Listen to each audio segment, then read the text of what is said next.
Hello guys, இப்போ உங்களுக்கு ஊக்காங் character skill இல்லாமல் ஊக்காங் எப்படி எடுக்கணும்னு பாருங்கள் காய்ஸ்.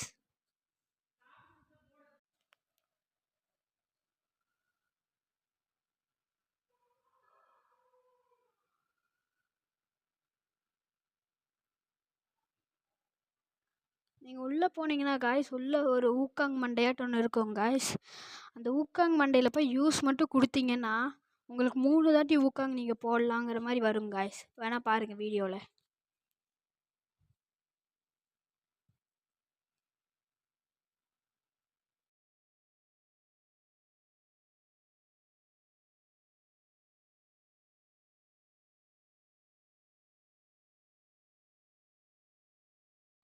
நான் வச்சுக்கிறது ஓசோர் கேரக்டரு காய்ஸ்.